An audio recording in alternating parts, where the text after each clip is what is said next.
no such thing as a train in the now and that would even compete with the ones in the 30s.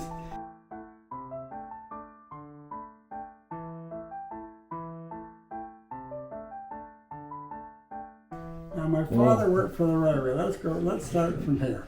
My father came out in 1913 to Winnipeg. Got a job with the CNR in a town called Transcona. And it was the CNR shipping yards in there at the time. His first job was in the old colonial cars, and was a little drinking area in a corner of the coach of cold water, of ice water actually. And his job, one of them, was to take the block of ice and flip it up so the guy up there could grab a hold of it and put it down the chute, you see. I don't know if I'm picturing this. I don't have melted, there was your cold drink. Wait, so sorry, Bill. This is on a train? Yeah. Okay, this is a train. It's the train. This is a coach. But an old style train, I suppose. Well, it was one of the older coaches called colonial coach. Colonial coach. Yeah. Okay. They're all, I think they're all gone now, but then the other fellow, and then they would take turnabout. Well, what are they doing? So they're driving the train? No. They were working in the yard. Oh, in the yard. They were working in the yard, Sorry. and they were servicing. They were servicing that little area. It was just stuck in a corner like this, and it was just like having. If you wanted a cold drink, you just went and turned on the spigot, got a little cold drink, because the ice was, of course, naturally melting. But anyway, he heard about a job as a freight train agent, and he applied for it, and he got it, and he worked there for 43 years. And my mom and dad did a lot. We had a lot of friends. Well, they did anyway. They had a lot of friends and relatives throughout Canada. So, and they both had railway passes. So whenever they, not necessarily just go, but as long as, but we used to go to down to Toronto and see all the people down there. And Montreal, they had a couple down there that they knew. And out the other end, in Victoria, they had friends there. And my mother had a relative out in Victoria. Now, great. In those days, if you got to Victoria, you could rent one of the princess boats, and you could get on in the evening. You had a berth and everything, and you ended up in Victoria in the morning. Let's say that we started in Winnipeg. Okay. Let's clarify this. Yeah.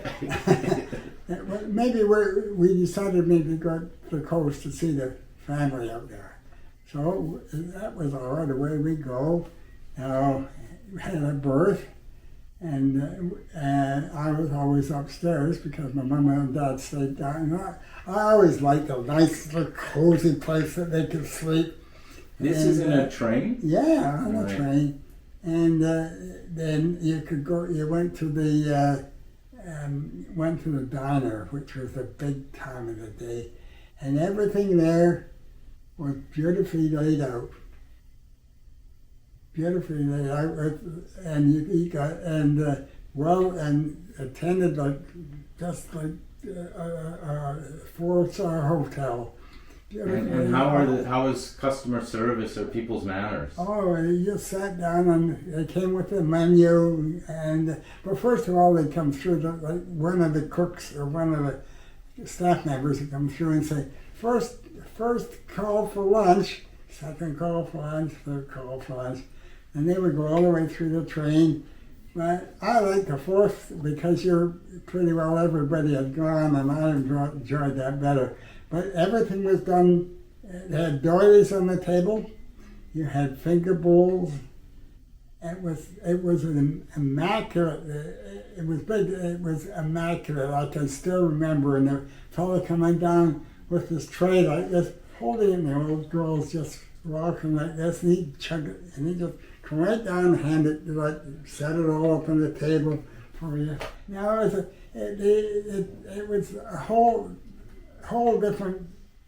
There's no such thing as a train in the now and that would even compete with the ones in the 30s.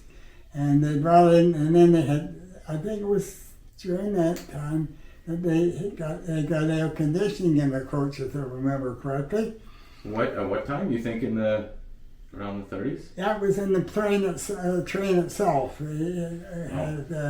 This is the train running from here to there, from Winnipeg to Edmonton, down to Vancouver. Can I ask though, what are some? You mentioned some of the sights on the train. What are some sounds you're hearing on this train? Yeah, you heard the click clack of the wheels on the, or they went over the little spit, and clicking away, and the people talking, and it's just and then there's some they used to have a fellow come through that if he didn't want to go to the diner rather, he'd bring down sandwiches and goodies and tea and coffee to you. Of course, it cost you. That was his livelihood, was doing this. And so you had a plethora of noise all the time. But it was I enjoyed train traveling. It was beautiful to travel like that. And I learned a lot just by watching people. Right. Was it people you think of all incomes that rode the train then? Oh yes, everybody. Even in the 30s, the trains would chug along and they did very well. Even in the 30s, I think the trains did remarkably well. And how did you get your seats if maybe you were young child? Yeah, well, of course you go down to the ticket office, say at the CNR. My dad had a pass, but we'll say you go down yourself. You ask, I'd like the ticket to go to Edmonton, we'll say, because that's where the CNR went. And so they say, well, that's worth, I guess they give you a ticket you would pay for it, and they give you a ticket. And then, of course, I guess it was all validated in an office and transferred to the conductor who would be in charge of the train. I guess there'd be a certain system that obvious that you had to work, because they had trains coming from every which way.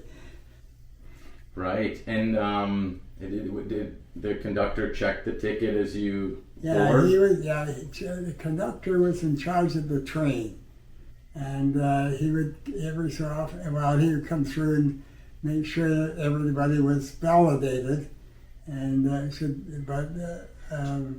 I don't ever remember anybody got thrown off. You had a number for your berth, like how it worked. The car had a number.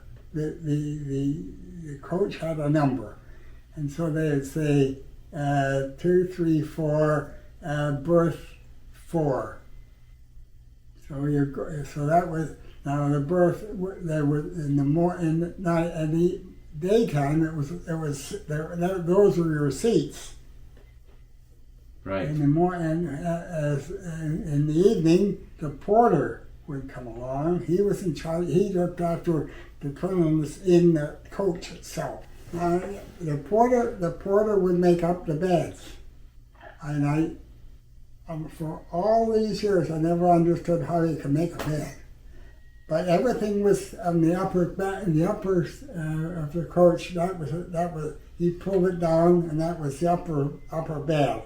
And everything was there, sheets, pillows, everything was there, and he had put it all together. I could never understand how you could do it, but stretching and pushing and pulling. And it looked nice. Oh, beautiful. It was just the lower bed, where my dad would go to, was there's two little lights in the corner. It was just, and there was curtains. Curtains came across like this, but it was always very nice and neat. And then in the morning, he would take it and take it all apart, and there's your seats for today. So they kind of folded into Yeah, beds? they folded in. I They see. folded. This came down like this, and the cushions would become the bed. I see. How did people dress on the train in Just general? the same as anybody else. Yeah, it So- was. It was just. You didn't dress up for the train? It was just the ordinary folk, so to speak. No class color. No, just.